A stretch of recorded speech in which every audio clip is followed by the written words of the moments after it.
Kazakhstan's human rights situation is uniformly described as poor by independent observers. Human Rights Watch says that Kazakhstan heavily restricts freedom of assembly, speech, and religion. In 2014, authorities closed newspapers, jailed or fined dozens of people after peaceful but unsanctioned protests, and fined or detained worshippers for practicing religion outside state controls. Government critics, including opposition leader Vladimir Kozlov, remained in detention after unfair trials. Torture remains common in places of detention.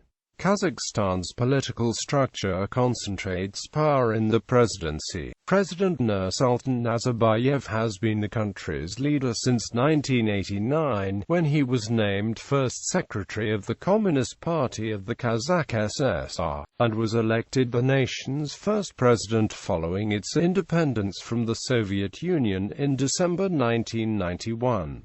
No election ever held in Kazakhstan has met international standards. In 2012, Kazakhstan was elected as a member of the UN Human Rights Council. In 2014, Kazakhstan successfully completed the second cycle of the Universal Periodic Review of Human Rights within the UNHRC. Politics, freedom of speech and the press. Political expression was reported to be restricted in Kazakhstan in the months leading up to presidential elections in December 2005.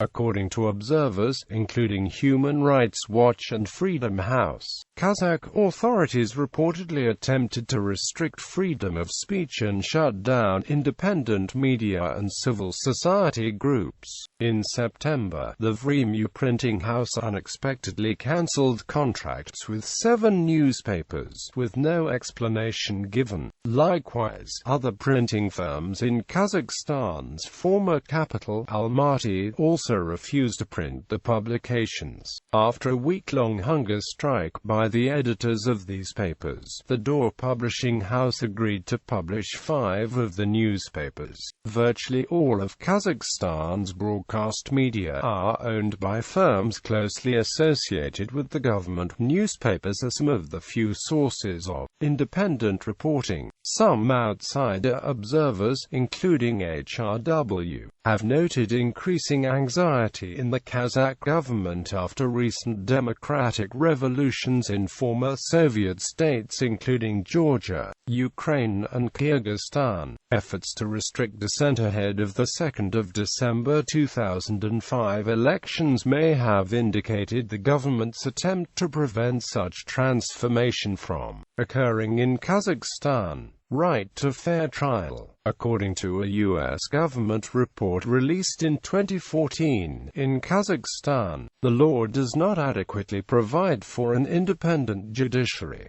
The executive branch sharply limited judicial independence. Prosecutors enjoyed a quasi-judicial role and had the authority to suspend court decisions.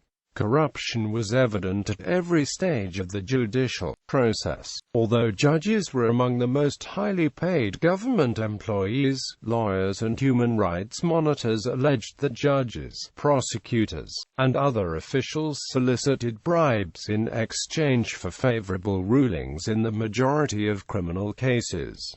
Religious freedom. In 1992, after gaining independence, Kazakhstan adopted the Law on Freedom of Religion and Religious Associations, which aimed to ensure interfaith tolerance and religious freedom. As of 2014, there were over 3,400 religious organizations in Kazakhstan. In order to promote interconfessional dialogue and prevent religious conflict worldwide, Kazakhstan hosts regular Congress of the Leaders of World and Traditional Religions. The first Congress was held in 2003 and was attended by 17 religious delegations. In order to address the threat of religious extremism, the Congress of the Leaders of World and Traditional Religions held International Conference, Religions Against Terrorism, on May 31, 2016.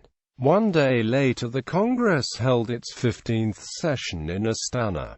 2006 Hare Krishna evictions. On November 20, 2006, 3 buses full of riot police, 2 ambulances, 2 empty lorries, and executors of the Karasai district arrived at the community in sub-zero weather and evicted the Hare Krishna followers from 13 homes, which the police proceeded to demolish. The Forum 18 news service reported, riot police who took part in the destruction threw personal belongings of the Hare Krishna devotees into the snow, and many devotees were left without clothes.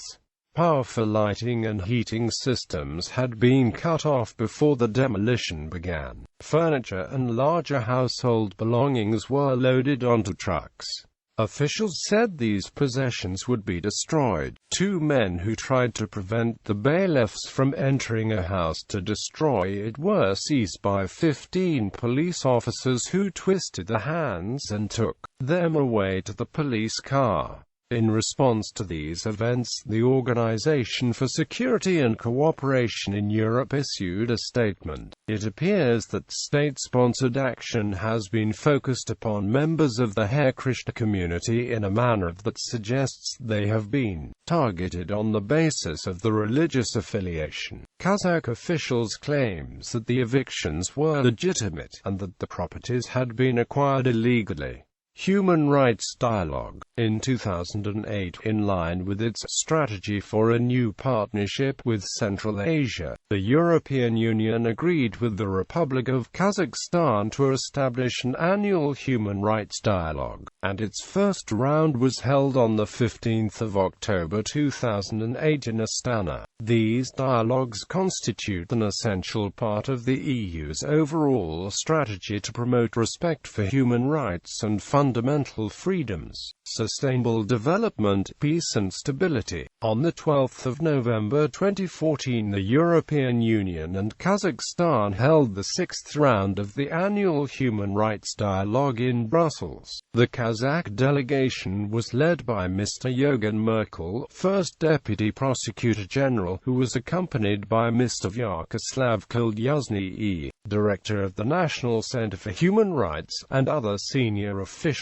The EU delegation was led by Mr. Silvio Gonzato, Director for Human Rights and Democracy at the European External Action Service. The dialogue was held in a positive and constructive atmosphere. The EU welcomed Kazakhstan's development of a functioning national preventive mechanism for the monitoring of places of detention, and encouraged further steps to strengthen the Office of the Ombudsman and the National Center for Human Rights. The EU acknowledged Kazakhstan's recent engagement in the second cycle of the Universal Period Review process at the UN Human Rights Council, and encouraged the Kazakh authorities to consider accepting a number of UPR recommendations that it initially did not support. The next round of the EU-Kazakhstan Human Rights Dialogue is expected to take place in Astana in 2015. OSCE and the Kazakhstan International Bureau for Human Rights and Rule of Law conduct joint training programs on human rights.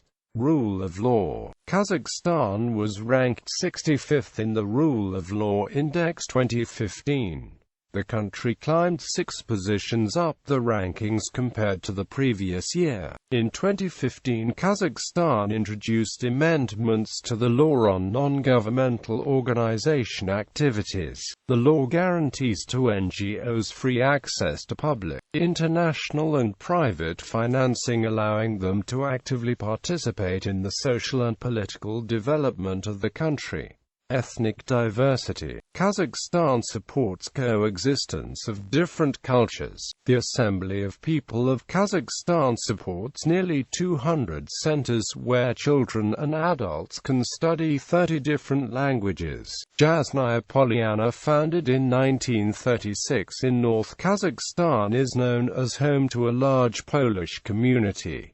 80% of its inhabitants are ethnic Poles. In 2015, the Assembly of the People of Kazakhstan introduced Day of Gratitude as a new holiday of Kazakhstan. The proposal to establish it was delivered by President Nursultan Nazarbayev. The Day of Gratitude is celebrated on March 1 and marks the historic past and multi-ethnic unity of the country.